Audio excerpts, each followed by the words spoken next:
ISIN 2019 mengenai konservasi alam dalam Islam, Jakarta, Yayasan Pustaka Obor Indonesia. Cukup. Baik, terima kasih. Berikutnya, Ustaz Zaini, kami silakan.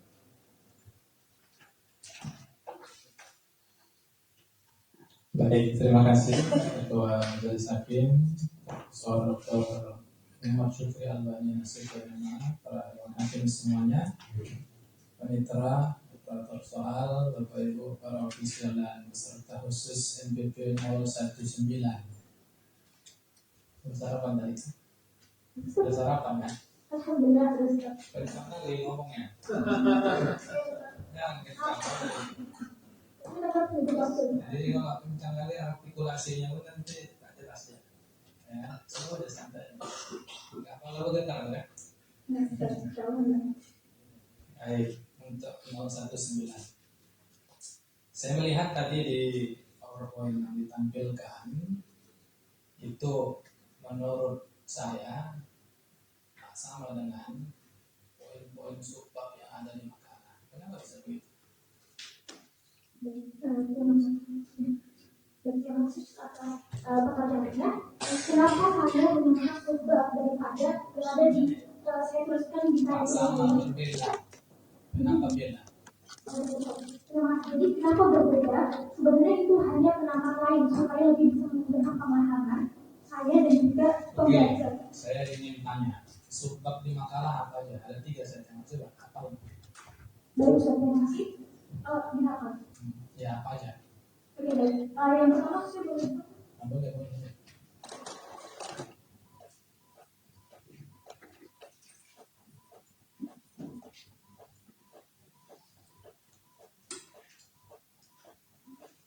Yang pertama saya membahas tentang bagaimana dilakukan melalui teknologi tanpa harus lewat air dan Oke, yang kedua, singkat. Kemudian yang kedua, kelas teologis bagaimana integrasi ayat Al-Quran dan juga tafsir Al-Quran sebagai kompas mutlak akselerasi. Oke, yang ketiga. Yang ketiga adalah solusi ekobiologi digital bagi Indonesia masyarakat. Di PPT beda lagi kan? Sebenarnya menjawab Ustaz. Benar menjawab. Iya. Coba. Saya ingin tanya. Kira-kira Anda kan tadi sudah disinggung juga. Anda kan tentang integrasi AI berwawasan mizan. Di mana Anda singgung terkait dengan wawasan mizan di makalah? Baik, Ustaz. Terima kasih atas pertanyaan Ustaz. Saya sudah membahas terkait bagaimana kalau kita mizan itu terdapat pada halaman 7 sampai dengan halaman 8. Itu yang dikutip adalah menurut tafsir Al-Maraghi. Mizan adalah hukum alamiah yang menjaga agar seluruh elemen jagat raya berjalan selaras tanpa saling menghancurkan. Dan ini juga diperkuat dengan adanya Sayyid Hossein Nas pada tahun 1997 yang mengkaitkan konsep mizan dengan batas kapasitas daya dukung lingkungan atau yang disebut dengan carrying capacity. Nah, kutipan tutupan hutan hulu Sumatera Utara juga dikupas habis sehingga di bawah batas aman fungsional daripada hidrologi itu sendiri. Oke, baik. Pada subbab yang pertama, Anda membahas tentang menjaga hutan melalui AI, gitu kan? Yang dibahas di situ apa? Ada 2 komponen yang saya bahas di sini, yaitu terkait dengan bagaimana penerapan di hulu ataupun di bagian hulu hutan Indonesia. Yang Anda bahas itu detail teknis, baik itu satelit, sensor utama, LTSM, kan gitu kan? Lalu yang kedua Anda membahas tentang integrasi tafsir Al-Quran. Oke, pertanyaannya begini. Anda memilih struktur bicara teknis dulu baru bicara tentang Al-Quran. Bagaimana Anda bisa mempertanggungjawabkan dengan struktur yang Anda buat agar orang-orang itu bisa memahami bahwa itu bukan hanya sekadar pendengaran saja.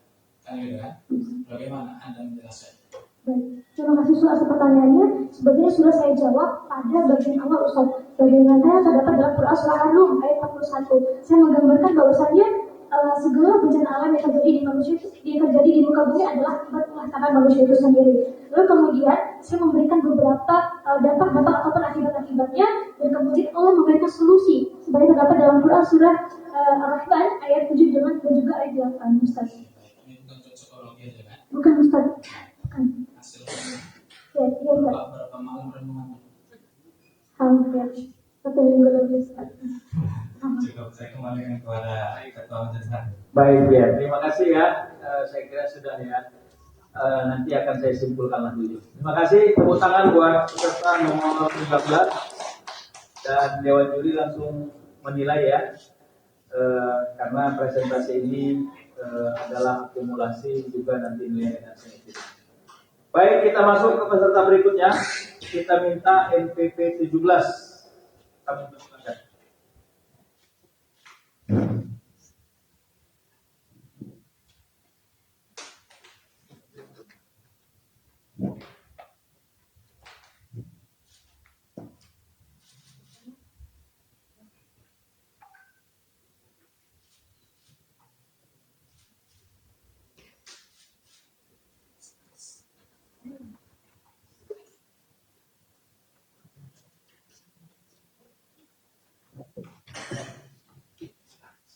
Izin NPP 017 tolong dikasih akses.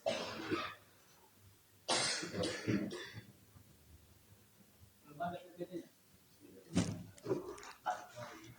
Oh.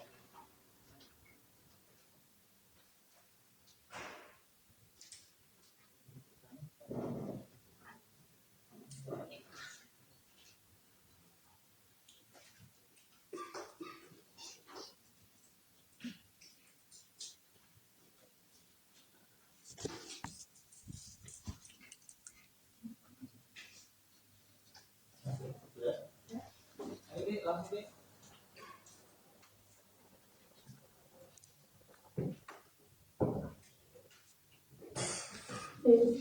Bismillahirrahmanirrahim. Assalamualaikum warahmatullahi wabarakatuh.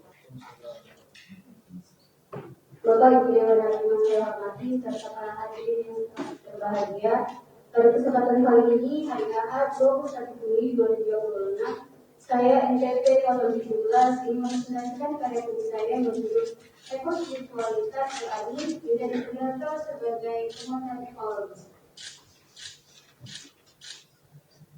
Berangkat dari masalah degradasi ekosistem global yang dilakukan oleh Intergovernmental Panel of Climate Change, bahwasannya suhu bumi naik sekitar 0,8 derajat hingga 1,10 derajat Celcius yang diakibatkan oleh polusi dan emisi gas rumah kaca.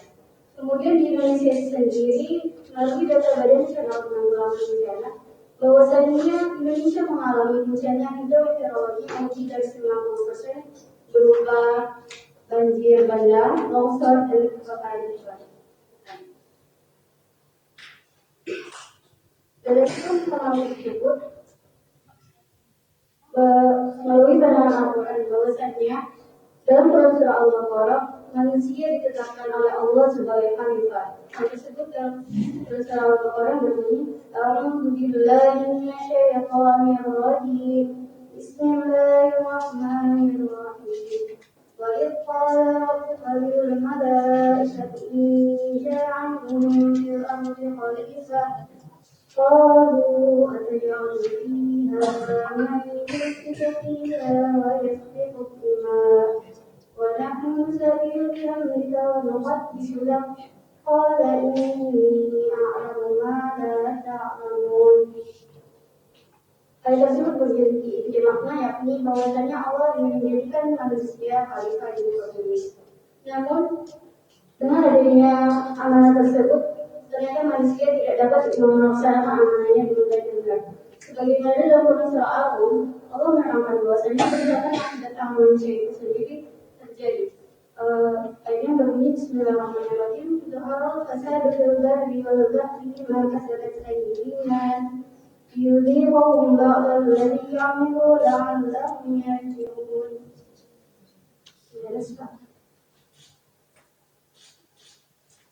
Kemudian, berdasarkan masalah tersebut, penulis mengangkat satu solusi, yakni ide integrator yang lahir dari renungan Quran surah Ar-Rahman ayat 7 yang artinya dia diciptakan timbangan atau keseimbangan. Sehingga menjadi integrator ini adalah pengukur keseimbangan memulihkan kesadaran ekologis.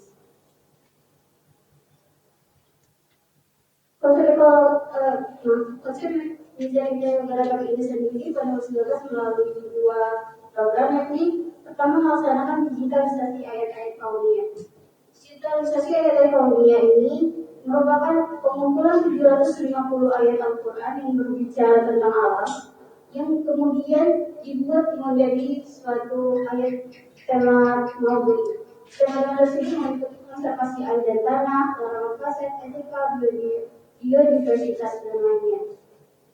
Digitalisasi ini meliputi terintegrasi dengan Kementerian Agama Indonesia berupa pengadaan kurikulum pendidikan agama Islam dengan kerangka sehingga dapat mampu menciptakan family, kemudian rujukan dakwah bagi umat.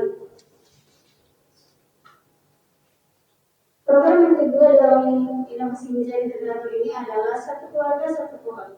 Satu keluarga satu pohon ini dicanangkan sebagai program tahunan bagi keluarga-keluarga yang ada di Indonesia. Skema PTL penggunaan implementasi ini berupa bersinggungan dengan pemerintahan desa, institusi pendidikan, masyarakat, kemudian swasta yang menjadi ambasador pendidikan. Resonansi kearifan lokal tersebut juga terdapat pada kode 5 yang merupakan hipotesis berasal dari Badan Natal Sumatera Utara. Inti dari ketua tersebut adalah bias Pakaramu. Bias Pakaramu yang memiliki arti pembersihan lingkungan bukan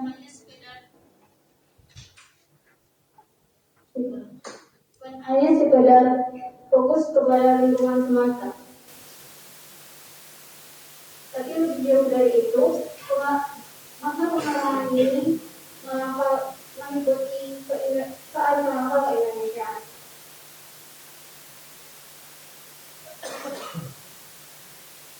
Dapat menjadi integrator ini meliputi banyak hal, di pertama literasi hotel masif, kemudian partisipasi ekspresi nasional komunitas, kemudian kesadaran ekologi juga sistem. Di akhir kata, kami mengingatkan kepada kita semua bahwasanya lingkungan ini bukan milik kita, tetapi menjadi warisan suatu alam hidup kita. Oleh karena itu, mari kita jaga lingkungan ini melalui inovasi dan integrator dan semangat kebersamaan. Sekian saya, wassalamualaikum warahmatullahi wabarakatuh. Waalaikumsalam. Baik, terima kasih. Kita lanjut ya. Kami minta kesediaan Dr. Indira. Terima kasih. Assalamualaikum warahmatullahi wabarakatuh. Yang terhormat pimpinan majelis dan seluruh Dewan Hakim, NPP 017 ya, dan seluruh tim yang berhadir pada hari ini. Saya membaca dari semifinal kemarin, ini tawarannya bagus. Cuman ada beberapa yang logikanya harus kita uji di sini terkait judul Eko Spiritualitas Quran, Mizan Integrator sebagai penguatan ekologis. Pertama begini, secara singkat. Saya tektokan saja boleh Pak? Sebentar aja. Coba dijelaskan secara ringkas hubungan antara krisis lingkungan dan krisis spiritual secara logis dan empirik. Pemerintahan dan teknologi semata. Jadi ekospiritualitas ini sebenarnya bersesuaian dengan penelitian yang dilakukan oleh Pew Center, bahwasanya Indonesia itu sendiri sekitar 90% lebih mengutamakan kepercayaan pada Tuhan yang nanti berupa moralitas. Jadi dalam moralitas yang berkaitan dengan spiritualitas itu perlu disajikan melalui makna ekospiritualitas itu sendiri sebagai semangat untuk menjadikan spiritual penegakan dalam menangani krisis ekologi. Baik, berarti ada simpulan dari 017 bahwa bencana yang terjadi itu karena krisis spiritual, kira-kira begitu. Saling berkaitan. Baik. Selanjutnya, saya belum melihat ada konsep yang bagus sebenarnya saya lihat dalam tulisan Anda, bahwa mizan integrator ini dibangun pada prinsip keimbangan atau mizan dalam Al-Quran dan terdiri dari 3 aspek. Tapi saya belum mendengar tadi Anda menjelaskan itu. Ada prinsip agamis, etik, dan praktik. Boleh dijelaskan? Baik, mengenai 3 prinsip tersebut saling berkaitan karena hal ini sebenarnya. Sebentar, itu tadi ada muncul di PowerPoint nggak? Nggak ada ya, padahal itu konsep utamanya sebenarnya menurut saya gitu. Oh gitu. Setelah format kosong, Pak. Format kosong. Agamis, kemudian etis dan praktis. Kosong memang, betul. Memang katanya di lembaran kosong ya, memang kosong gitu. Oh ya nggak apa-apa, silakan direspon. Jadi mengenai 3 prinsip tersebut sesuai dengan teori yang dilakukan oleh Toshihiko Izuku yang merupakan ilmuwan dari Jepang mengenai Tuhan, alam, dan Tuhan, manusia, dan alam. Nah, jadi agamis ini memposisikan Tuhan sebagai sentral dari segala hal, kemudian etisnya itu internalisasi pengimplementasian bahwasanya manusia itu sebagai khalikat, dan kemudian praktisnya itu alam yang tadi bagaimana kita menjaga alam dengan cara praktis. Jadi bukan sekedar regulasi, bukan hanya sekedar arahan-arahan melalui digitalisasi ayat-ayat kauniyah, tapi perlu adanya praktik untuk merespon krisis ekologi tersebut. Baik, itu saya baca tawaran teori yang kamu munculkan dari Jepang ya. Dia saya membaca ini segitiga sama kaki. Tuhan, manusia, dan alam. Bagaimana kamu menjelaskannya bahwa menurut saya ya, tapi ini kan kamu bisa mengkonfirmasinya, bahwa manusia itu adalah bagian dari alam dan manusia itu adalah khalifah. Dia tidak sejajar dengan segitiga sama kaki ini. Atau bagaimana model role yang bagus menuliskannya? Bisa dipahami? Atau memang Anda sepakat dengan teorinya orang Jepang ini, Toshihiko Ijutsu. Anda sepakat nggak kalau manusia itu adalah khalifah? Lalu Anda menyamakan dengan yang lain gitu. Jadi di mana menjelaskan itu dengan konsep mizannya? Saya pernah dengan konsep Toshihiko Izuku. Oke. Jadi menurut saya sebagai tadi kan saya bilang manusia sebagai khalifah itu sebagaimana kecenderungan terserah Allah orang kita. Nah, kemudian mengenai bahwasannya alam itu sejajar dengan manusia tergambar juga dalam surah-surah Al-An'am. Jadi gini, bukan sejajar maksudnya. Jadi kalau kita alhamdulillah, bismillahirrahmanirrahim, alhamdulillahirabbil alamin, Tuhan semesta alam, berarti manusia itu kan di dalam itu. Di dalam alam itu. Yang diciptakan Tuhan itu. Nah, di sini dalam teori kamu ini mengeluarkan manusia dan alam gitu. Saya minta konfirmasi itu aja. Bukan berarti menyatakan bahwa teori ini harus saya uji lagi atau bukan. Ini bagaimana Anda memahaminya gitu.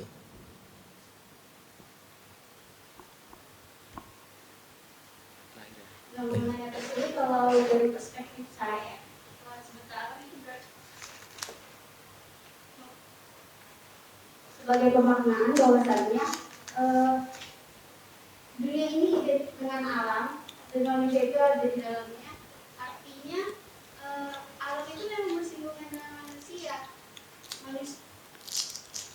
Bisa dibantu panitia bantu ya? Lanjut aja. Alam berkaitan dengan manusia bahwasanya Tuhan beri alam gitu. Nah, jadi kalau dari perspektif saya bahwasanya manusia itu kan ada di dalam alam itu tadi. Nah, sebenarnya di situ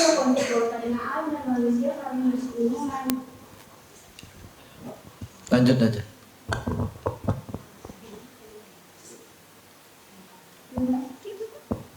Baik, saya kembalikan. Oke, udah. Baik, terima kasih Kak Bapak.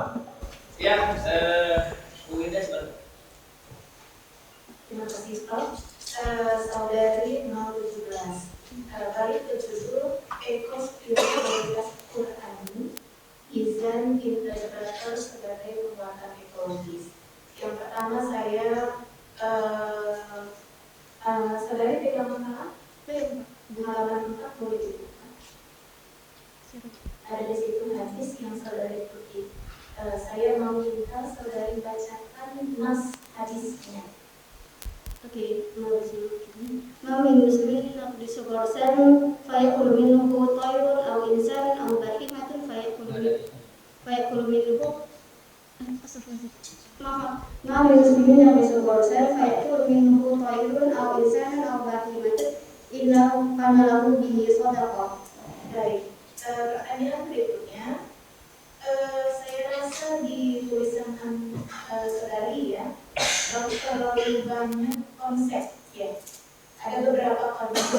Yang pertama tadi mizan integrator dengan 3 poin yang sudah disampaikan oleh Dewan Hakim. Kemudian di belakang muncul lagi, tadi juga ada di PowerPoint saudari, Payas, ada 5 tadi. Ya, Payas rohamu, kemudian ada Payas pamatamu dan seterusnya. Nah, yang mau saya tanyakan, dari judul saudari ini ada di mana? Konsep 5 Payas ini berada di mana? Karena kan sebelumnya tadi sudah ada konsep izan integrator dengan 3 poin, kemudian ada lagi sampai membawa konsep dari Jepang. Nah, yang saya ingin pertanyakan, saudari perjelas 5 konsep ini posisinya dalam tulisan saudari itu sebagai apa dan seberapa urgent untuk permasalahan yang saudari angkat dalam tulisan. Baik. Nah, mengenai Petua Podana 5 ini saya sampaikan bahwasannya melalui pemaknaan agama di Indonesia kan tidak hanya Islam. Nah, jadi Podana 5 ini sebagai perwakilan bahwasannya beragam budaya, agama itu menjadi sentralitas dan saling berhubungan. Nah, melalui Podana 5 ini artinya bahwasannya unsur agama dan unsur kebudayaan itu saling berkaitan. Terkadang karena adat ini menjadi satu hal entitas yang kecil gitu kalau di lingkup dari segi keindonesiaan, masyarakat itu segan untuk melaksanakan 5 petua tersebut. Oleh karena itu, saya mengintegrasikan Podana 5 ini ke dalam materi yang saya sampaikan, yakni mizan integrator. Begitu, Bu. Ya, baik, terima kasih. Silakan beri tepuk tangan buat silakan kembali ke tempat. Kita masuk ke peserta hadir NPP 37. Kami persilakan. PPT-nya sudah ada ya?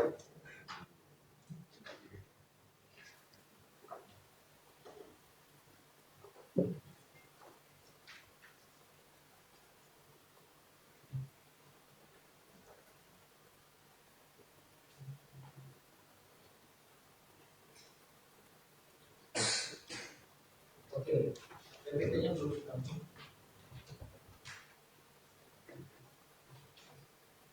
Silakan.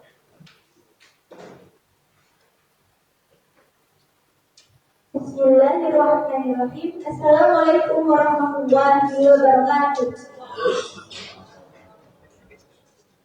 Selamat pagi Dewan Hakim yang terhormat dan juga para hadirin sekalian. Sebelum saya mulai pada sendiri, izinkan saya menyampaikan beberapa langkah berikut. Apakah yang dalam pikiran kita ketika melihat langkah ini? Yaitu adalah program terbaru dari Presiden kita, yaitu Makan Berpikiran. Satunya pemikiran kita adalah sebagai program untuk meningkatkan status gizi anak sekolah dan meningkatkan status kesehatan anak usia sekolah. Akan tetapi sadarkah kita, ternyata dari sudut pandang ekologis, program ini justru berdampak negatif yang membawa bahaya bagi lingkungan sekitar kita. Boleh next. Ada urgensi mitigasi food waste pada NDG. Jadi program NDG ini ternyata setiap harinya menimbulkan food waste atau timbulan sampah makanan berupa sampah organik yang bisa membahayakan lingkungan. Program NDG didistribusikan jutaan porsi per hari. Hal ini beresiko menyebabkan food waste yang masih di setiap unit dapur. Akan tetapi, program ini adalah program nasional, akan tetapi belum ada program mitigasi limbah pangan yang terintegrasi secara nasional dalam SOP dapur pusat. Kesenjangan antara aspek dorongan gizi dan keberlanjutan ekologi masih terbuka secara lebar.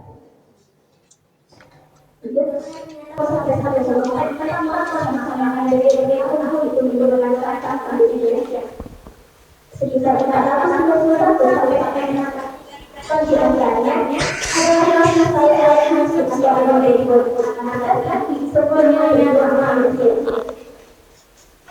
adapun resiko multidimensi fiskal pangan NDG menimbulkan 4 dimensi masalah. Yang pertama, emisi gas metana. Ternyata sampah organik ini jika membusuk dalam gasi itu menimbulkan masalah, yaitu emisi gas metana yang membahayakan bagi atmosfer. Selain emisi gas rumah kaca, NDG juga menimbulkan pemborosan air dari segi pertanian. Kemudian juga inefisiensi fiskal karena program ini membutuhkan dana yang sangat besar. Kemudian juga risiko sanitasi. Pembusukan yang terjadi itu mengundang vektor penyakit dan mengundang hewan penyebab penyakit seperti tikus, kecoa, dan lalat yang bisa membahayakan lingkungan sekitar juga kesehatan masyarakat sekitarnya. Atas dasar urgensi inilah izinkan saya Dewan Hakim dan hadirin sekalian mempersiapkan karya tulisan yaitu Manifesto Anti Tafsir Rekonstruksi Tata Kelola Zero Food Waste pada program makan bergizi gratis sebagai manifestasi nilai ekospiritualisme Al-Quran. Lalu bagaimanakah Islam memandang hal ini? Dalam Quran surah Al-Isra ayat 26 sampai 27 itu mengatakan anti tafsir saudara-saudara setan. A'udzu billahi minasyaitonir rajim. Bismillahirrahmanirrahim. Wa ati dzal qurba haqqahu wal miskina wa ibnas sabil wa la tubadzir tabdzira. Innal mubadzirina kanu ikhwana syayatin wa kana syaitanu lirabbihi kafura. Dalam ayat ini terdapat tasbih balik, yaitu kata ikhwan al-syayatin yang menimbulkan efek al-anfir atau repetisi karena kita disamakan dengan setan. Dalam terjemahnya tertulis bahwa orang pengurus itu adalah saudara-saudara setan, bukan lagi seperti tetapi saudara setan. Hal ini tercantum dalam kitab Al-Mahsyar karena Syekh Al-Imam Al-Zamakhsyari.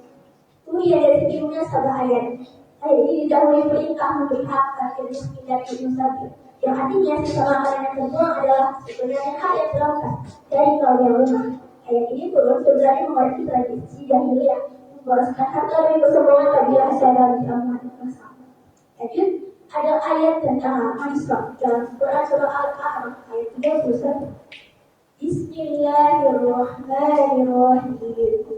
Ya bani Adam khudhu zinatakum 'inda kulli masjidin wa kulu washrabu wa la tusrifu innahu la yuhibbul musrifin. Dalam ayat ini terdapat kata wala tusrifu, yaitu sebagai al-ijaz al-jawabi, yaitu perumpamaan yang berlaku di setiap aktivitas konsumsi. Juga sebagai bentuk nahyu yang menyediakan pangan termasuk golongan Arab dalam kaidah usul ini. Juga termasuk makasih al-syariah kategori al-mal, yakni menjaga harta atau sumber daya. Juga dalam hadis riwayat Muslim, Nabi pernah menyebutkan untuk berhati-hati dan teliti tingkat tinggi dalam mengkonsumsi makanan. Nabi menyebutkan apabila suapana makanan salah satu di antara kalian tentu, ambillah kembali lalu buang bagian kotor dan makanlah bagian yang bersih. Hal ini Rasulullah menyampaikan agar kita tidak membuang sedikit pun makanan yang bisa kita konsumsi. Manusia sebagai fasilitas dimandatkan oleh Allah untuk memakmurkan bumi, yaitu sebagai imaratul Quran, bukan merusaknya. Dari dimensi eskatologis, di setiap hikmah akan dipertanggungjawabkannya dan tidak tercantum dalam Quran surah ayat 4.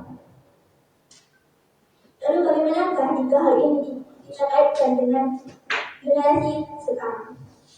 Perkenalkan, ini adalah FIS, Eco-Gate System, integrasi IoT dan ekonomi sirkular dalam kata kelola MBG. Ini terintegrasi secara terpadu dari hulu ke hilir. Di hulu itu memakai sistem sensor IoT, jadi setiap siswa yang datang itu didata berapa jumlah siswa yang datang, sehingga dapur MBG itu memasak sesuai jumlah siswa yang datang. Kemudian sisa makanan yang terbuang itu dipakai untuk biokonversi Black Sodium Chloride atau kita kenal dengan budidaya mangkok. Jadi mangkok ini adalah bisa disebut sebagai makhluk seribu manfaat karena setiap siklus hidupnya itu bisa bermanfaat untuk manusia. Lakukan Black Sodium mangkok ini bisa mengubah sampah organik menjadi pupuk petani lokal dan juga bisa menjadi pakan ternak untuk para peternak. Lanjut,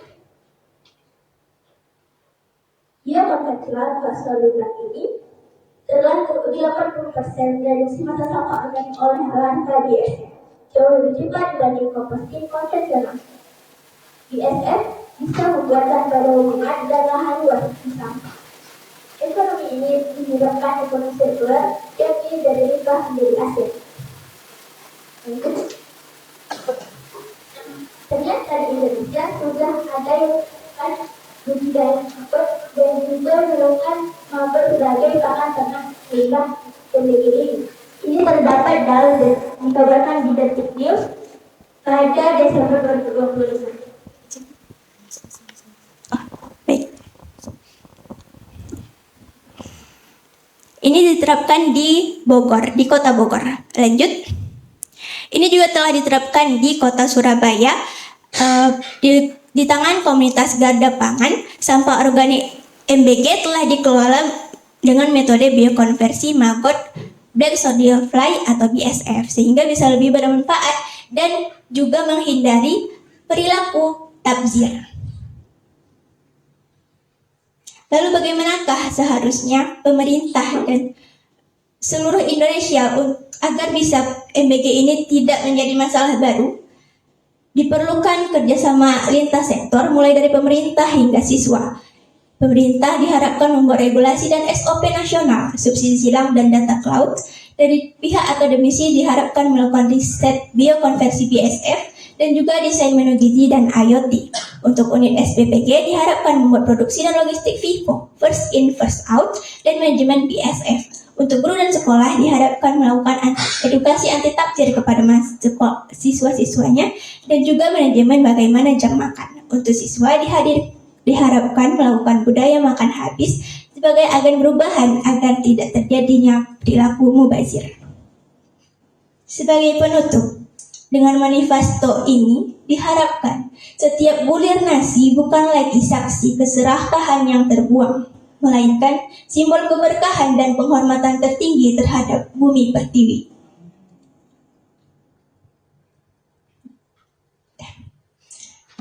Demikian presentasi dari saya. Apabila ada kesalahan mohon maafkan. Wassalamualaikum warahmatullahi wabarakatuh.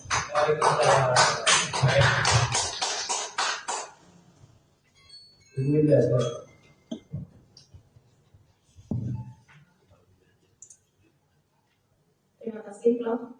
Boleh ke slide sebelum penutup?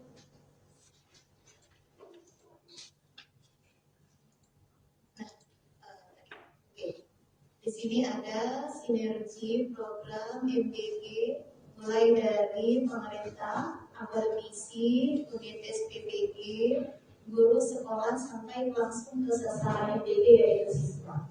Yang pertama yang ingin saya tanyakan, ini dalam makalah saudari di part yang mana?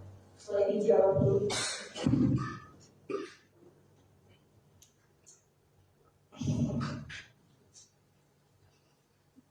Izin Ustazah, dalam makalah saya belum saya cantumkan karena ini adalah sebagai bentuk policy brief kepada pemerintah. Oke, belum ada dicantumkan dalam makalah, kemudian saudari paparkan akan presentasi. Baik, pertanyaan kedua, boleh saudari rujuk ke media makalah, halaman 8. Ya, Ustazah. Dan di sini juga tadi ada di tampilan hadis riwayat Muslim.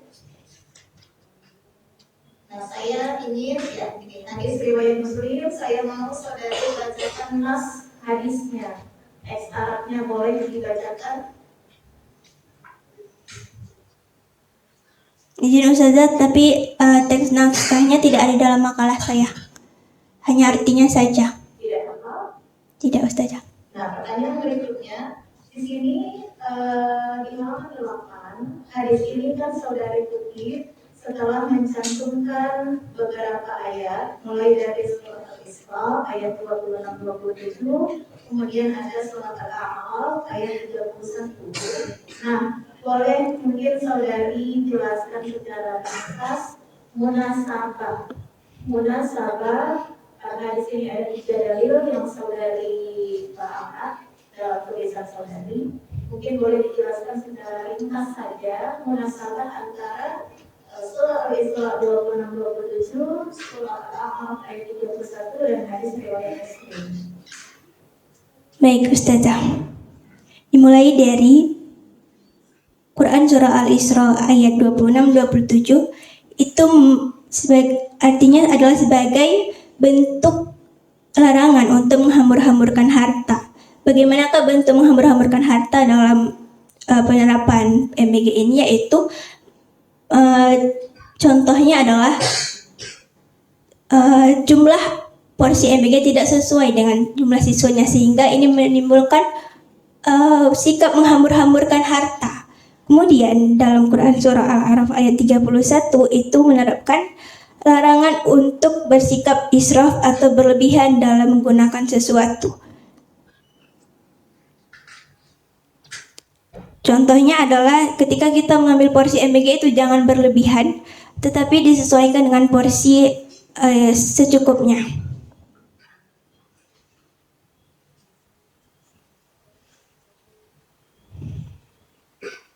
Sudah, munasabahnya secara ringkas antara 3 dalil tersebut.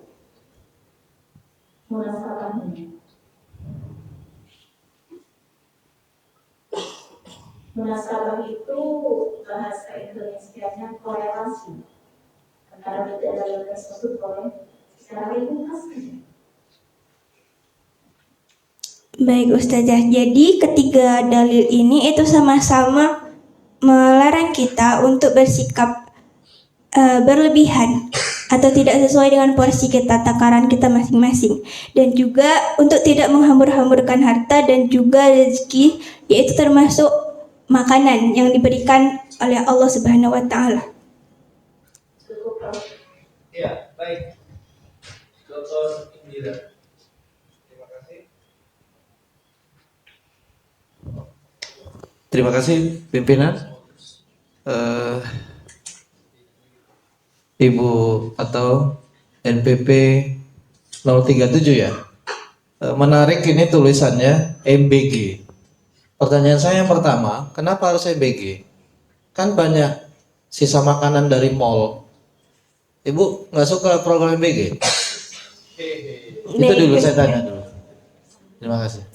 Baik Ustaz. Jadi seperti yang kita tahu, program MBG ini adalah program besar yang berskala nasional. Tentu sampahnya itu adalah menimbulkan jumlah yang sangat besar dan masif di seluruh skala nasional.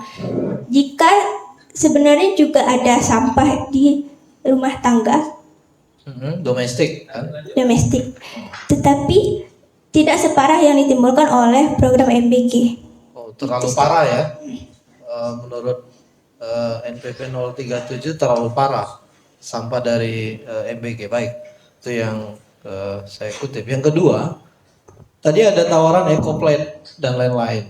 Tapi bagaimana menunjukkan dan mewujudkannya itu, memastikan bahwa siswa itu hadir atau enggak hari ini? Agak repot ini menggunakan tawaran ibu ini. Iya Ustaz, jadi ini menerapkan sistem IoT, yaitu sensor untuk menghitung jumlah siswa yang datang sehingga disesuaikan dengan jumlah MBG yang akan dimasak. Ditentukan di awal ya. Jadi supaya hadir. tidak ada bersisa gitu. Ya. Sebelumnya program ini atau tulisan NPP 037 sudah pernah dilakukan belum di daerah lain? Atau yang ibu ambil ini kasus mana? Tadi saya lihat di paparannya ada beberapa daerah yang sudah melakukannya kira-kira gitu. Jadi saya bertanya ini yang diteliti di mana, lalu yang dilakukan di mana, novelty-nya apa gitu. Silakan. Baik Ustaz, jadi ini saya mengambil berita dari beberapa wilayah yang telah menerapkan program biokonversi maggot. Sebenarnya saya sudah ini kajian literasi ya? Iya, literasi. Oke. Jadi sebenarnya saya sudah mencari untuk data Sumut, itu tidak ada karena di Sumut ternyata Aman. yang ada adalah kasus penimbulan sampah, bukan sebagai dimanfaatkan. Jadi saya dapatnya itu adalah di Bogor dan juga di Surabaya itu menerapkan ini maggot, budidaya maggot dalam kasus MBG. Berarti yang ibu resahkan itu adalah sampah yang ada di Sumatera Utara, tapi sudah dilakukan programnya di Bogor dan lain-lain begitu. Sebenarnya secara keseluruhan Ustaz di Indonesia karena ini kan program nasional. Oke. Ukurannya begini maksudnya supaya logikanya jalan gitu. Program MBG nasional dari Sabang sampai Merauke, berapa persen yang sudah berkasus yang ibu tuliskan di sini? Lalu berapa persen program MBG itu yang sudah menjalankan program itu seperti Kota Bogor dan lain-lain? Sehingga ibu bisa mengklaim bahwa berbahaya kalau tidak dikelola ini, kira-kira begitu. Atau memang ada satu daerah yang memang fokus pada kajian penelitian atau tulisan karya ilmiah 037 yang bisa menjadi ukuran lalu diberikan pada daerah-daerah lain untuk mengelola MBG tadi gitu. Baik Ustaz, jadi setelah saya melakukan studi literatur itu saya menemukan keluhan-keluhan masyarakat di sosial media. Itu mereka mengeluhkan Sosial media itu bagaimana ibu mengujinya kalau itu adalah data asli? dari berita dan juga berita Kan banyak netizen, buzzer segala macam di dalam itu. Bagaimana ibu karena memilihnya ada itu? buktinya Ustaz, foto dan video bukti Oke. penimbulan food waste itu. Jadi Ibu- mereka mengeluhkan timbulan-timbulan itu tidak teratasi dan menimbulkan masalah baru di lingkungan masyarakat. Oke, tahu nggak ada video AI? Tahu Ustaz? Bisa diprediksi nggak itu AI atau asli videonya? Sehingga itu menggugat ibu menulis tulisan ini gitu. Kalau dari pandangan mata insya Allah bisa dibedakan Ustaz antara AI dan video asli. Baik, terima kasih. Saya kembalikan ke majelis. Assalamualaikum warahmatullahi wabarakatuh. Ya, terima kasih. Beli close.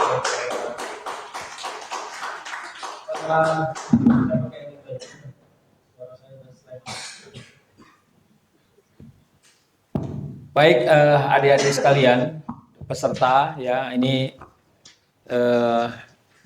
bahan edukasi lah ya. Besok juga saya akan sampaikan. Yang pertama begini, kemampuan mencari ide, kemampuan usaha yang kuat untuk menghubungkan dengan ayatnya. Kalau tadi itu bahasa ulumul Qurannya munasabah, al-ayah bil ayah, al-ayah bil hadis dan seterusnya. Lalu kemampuan membuat benang sambung. Yang benang sambung itu tidak tipis, tapi tebal.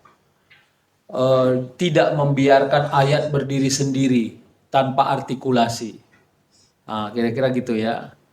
Nah, misalnya kan kalau ingin menyebut wa iz qala rabbuka lil malaika inni ja'ilun qalu ataj'alu fiha may yufsidu fiha wa yasfikud dima. Kira-kira kan gitu. Seolah-olah kita ini sedang diproklamirkan sebagai orang jahat. Orang jahat itu jumlah ismiyah. Berbuat jahat itu jumlah fi'liyah. Itu dua hal yang berbeda. Nah, maksud saya kepengennya yang gitu-gitu. Sebenarnya itu pengen saya begitu. Jadi, apakah semua manusia jahat? Tidak. Tapi apakah manusia ada yang jahat? Iya. Karena dia bicara tentang perbuatan yang insidentil. Nanti baru diprovokasi. Gimana kira-kira dampak lingkungan hidup? Ternyata itu kejahatan manusia terstruktur atau enggak? Kalau dari ayat harusnya enggak. Kenapa? Karena ayat itu bicara tentang perbuatan manusia yang temporal. No. Saya mengidam-idamkan yang begitu. Ini harapan sebagai Dewan Juri. Karena Anda sudah selesai, kira-kira gitu ya. Kan nggak mungkin Anda presentasi ulang, kira-kira gitu. Nah, teman-teman sekalian, dalam proses perlombaan ini edukasinya ada. Dan kami juga belajar banyak tentang cara kalian menulis, cara mensaji, cara membangun referensi, cara menyimpulkan, dan baterainya pun habis. Nah, oleh karena itu, jadikanlah proses ini sebagai pembelajaran. Ya, kompetisi ini harus juga disanding dengan edukasi agar apapun hasil, baik teman-teman yang mungkin hanya sampai di penyisihan, hanya sampai di semifinal, saya meyakini kalian semua satu paket yang sama, dengan tujuan yang sama, dengan kemampuan juga yang hampir sama. Kompetisi ini tidak boleh membangun benturan-benturan. Ya, saya berharap atas nama Sumatera Utara kalian ini membangun sinergisitas. Apalagi nanti kalau mau kita kirim ke nasional, mungkin ada TC. Kita akan memutuskan kembali, belum tentu siapa yang menang itu yang dikirim. Kita akan melihat kemampuan mengartikulasi, ya seperti yang saya sebut tadi lah di awal ya. Karena kita nggak mau di nasional kita hanya tampil doang, tapi kita mau memberi sesuatu yang berbeda. Saya kira itu. Terima kasih kepada Dewan Hakim yang sudah selesai dan kita semua. Maka untuk sesi final KTIP Putri MCQ Provinsi Sumatera Utara tahun 2026 selesai dan kita tutup dengan lafaz hamdalah. Alhamdulillahirrahmanirrahim. Wassalamualaikum warahmatullahi wabarakatuh. Kita foto di depan ya sama peserta ya.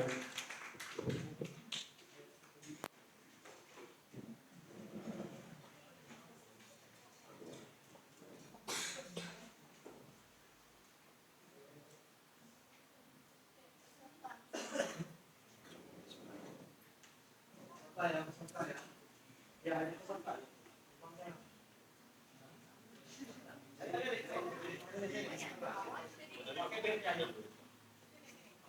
Gimana?